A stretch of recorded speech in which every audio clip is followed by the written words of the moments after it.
रात के अंधेरे में जब पूरा शहर नींद की आगोश में था, तब एक हवेली के भीतर एक अनहोनी घटना घट चुकी थी। ठाकुर हरनाम सिंह, जो इस शहर के सबसे प्रतिष्ठित और धनाढ्य व्यक्तियों में से एक थे, अपनी ही हवेली में मृत पाए गए। उनकी मौत ने पूरे शहर को हिलाकर रख दिया। जैसे ही पुलिस घटनास्थल पर पहुंची, उन्हें वह दृश्य देखकर हैरानी हुई। ठाकुर साहब का शव उनके विशाल पुस्तकालय में पड़ा था। चारों तरफ किताबें बिखरी हुई थी और उनके पास एक टूटी हुई चाय की प्याली रखी थी। किसी तरह के संघर्ष के निशान नहीं थे, न ही कोई घाव या खून के धब्बे। यह एक रहस्यमयी मौत थी। इंस्पेक्टर अर्जुन राठौड़ इस केस की तहकीकात कर रहे थे। उन्होंने हवेली के सभी नौकरों और ठाकुर साहब के परिवार के सदस्यों से पूछताछ शुरू की। ठाकुर साहब की पत्नी श्रीमती संध्या देवी सदमे में थी।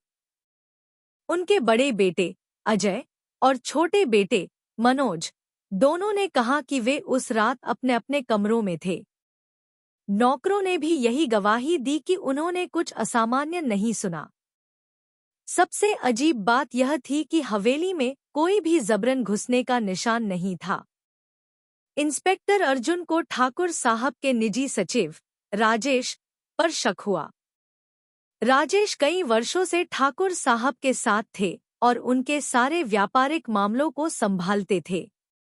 जांच के दौरान अर्जुन को पता चला कि ठाकुर साहब ने कुछ दिन पहले अपनी वसीयत बदली थी, जिसमें उन्होंने अपनी सारी संपत्ति अपने छोटे बेटे मनोज को देने का फैसला किया था।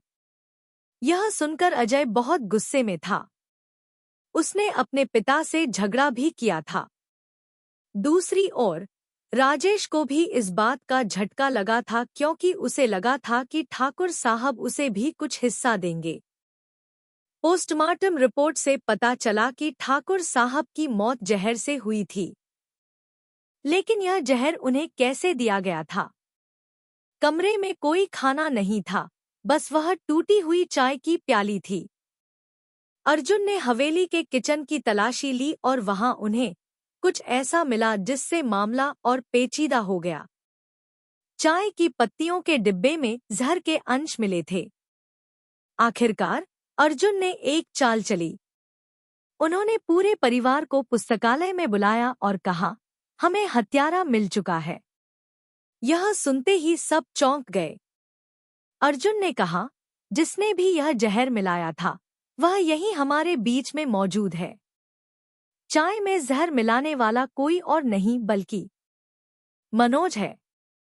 मनोज के चेहरे का रंग उड़ गया। उसने हड़बड़ाते हुए कहा, ये झूठ है। आप मुझ पर गलत इल्जाम लगा रहे हैं।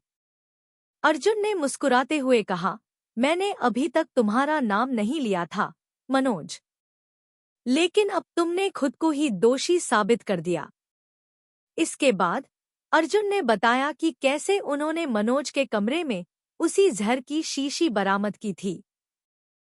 ठाकुर साहब ने जब अपनी वसीयत बदलकर सारी संपत्ति मनोज के नाम की, तो मनोज को डर था कि उसके भाई अजय और राजेश उसके खिलाफ साजिश कर सकते हैं।